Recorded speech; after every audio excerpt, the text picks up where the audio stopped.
Tentu kita masih ingat ketika para anggota Dewan mengetuk palu dan mengesahkan undang-undang bernama Cipta Kerja langsung jadi polemik di tengah pandemi corona. Undang-undang ini langsung jadi primadona, dibicarakan presiden hingga rakyat biasa. Tapi ini bukan produk hukum biasa. Perjalanannya panjang, penuh lika-liku dan cerita. Salah satu hal yang disoroti dari Undang-Undang Cipta Kerja adalah proses pengesahannya yang terbilang cukup cepat. 20 Oktober 2019, saat dilantik menjadi Presiden RI kedua kalinya, Joko Widodo menyinggung konsep hukum perundang-undangan yang disebut Omnibus Law. 16 Desember 2019, Satgas Omnibus Law dibentuk, diketuai Ketua Kadin Rosan P. Roslani dan Menko Perekonomian Erlangga Hartarto sebagai pengarah. Januari 2020, dua Omnibus Law diajukan pemerintah, yaitu Cipta Kerja dan Perpajakan. 2 April 2020, surat Presiden tentang RUU Cipta Kerja dibacakan di rapat paripurna DPR. Pembahasannya diserahkan ke Badan Legislasi DPR. 14 April 2020, Balek DPR menggelar rapat kerja perdana dengan pemerintah tentang draft RUU Cipta Kerja. 24 April 2020, Presiden Jokowi menunda pembahasan klaster ketenagakerjaan dalam RUU Cipta Kerja. Nah uniknya, selama periode 20 April hingga 3 Oktober 2020, ternyata dilakukan 64 kali rapat yang membahas RUU Cipta Kerja. 3 Oktober 2020, rapat Balek DPR, DPD, dan pemerintah menyetujui RUU Cipta Kerja dibawa ke rapat paripurna DPR. Puncaknya, pada 5 Oktober 2020, sidang paripurna DPR mengesahkan RUU Cipta Kerja menjadi undang-undang. Bukan hanya soal cepatnya pengesahan, tapi soal penyusunan undang-undang Cipta Kerja juga banyak menuai kritik karena dianggap kurang melibatkan partisipasi publik. Alhasil,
kemudian hanya tersisa hari Minggu, hari Seninnya sudah disetujui dalam paripurna.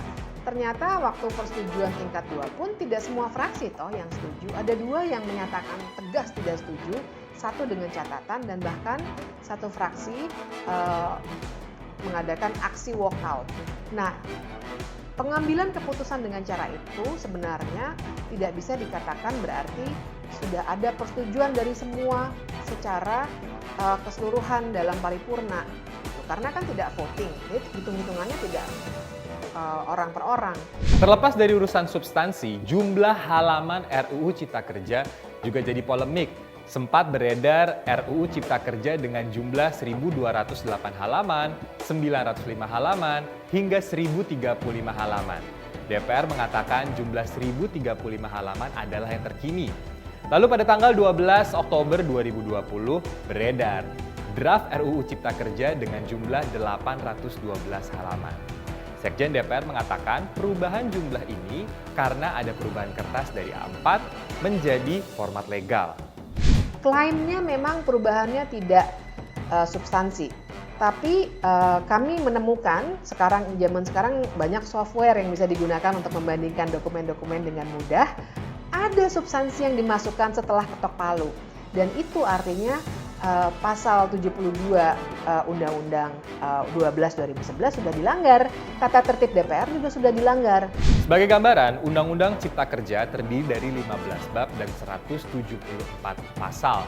Di antaranya mengatur tentang ketenagakerjaan, investasi, sumber daya alam, agraria, dan masih banyak lagi yang kalau gue sebutin satu-satu bakal kepanjangan.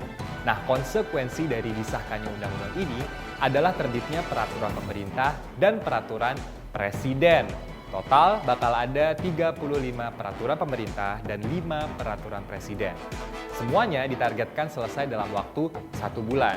Walaupun undang-undang memperbolehkan bisa sampai 3 bulan. Nah, di sini kita harus mengkritisi dan mengawasi penerbitan PP dan Kepres. Karena selain mengkritisi undang-undangnya, mengawasi penerbitan PP dan Kepres juga kalah penting. Dua-duanya ini adalah aturan praktik di lapangan.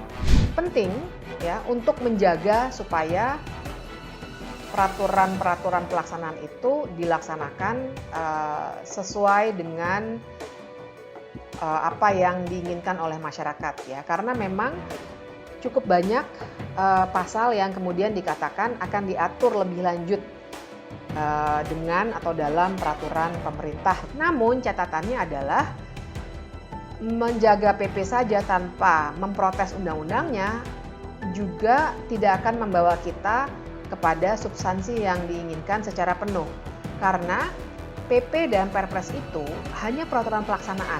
Dia levelnya di bawah undang-undang itu sendiri. Jadi dia tidak boleh mengatur selain daripada yang diperintahkan oleh undang-undang. Undang-Undang Cipta Kerja banyak mendapatkan penolakan yang berujung unjuk rasa. Banyak pertanyaan kemudian muncul tentang apakah undang-undang ini bisa dibatalkan. Sebagian masyarakat mungkin sudah familiar dengan sebutan judicial review di Mahkamah Konstitusi atau penerbitan Perpu, peraturan pemerintah pengganti undang-undang untuk membatalkan undang-undang yang telah disahkan.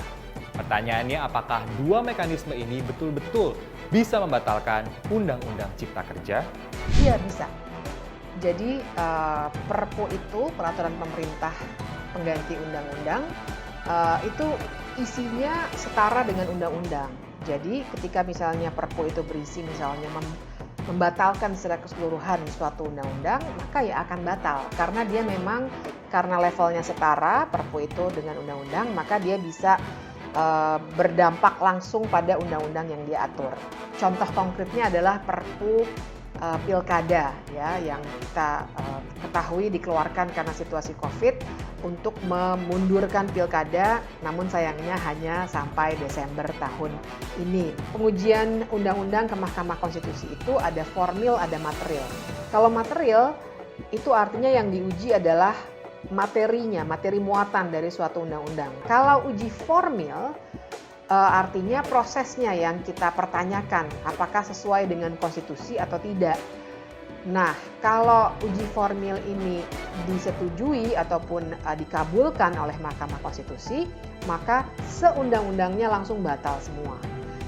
Tapi tentu saja kita harus melihat data juga bahwa dari sekitar 44 putusan mengenai uji formil yang sudah diputus oleh Mahkamah Konstitusi sejauh ini, belum pernah ada satupun yang membatalkan seundang-undangnya.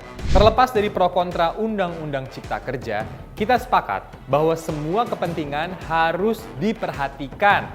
Protes boleh, tapi ingat harus berdasarkan data dan fakta.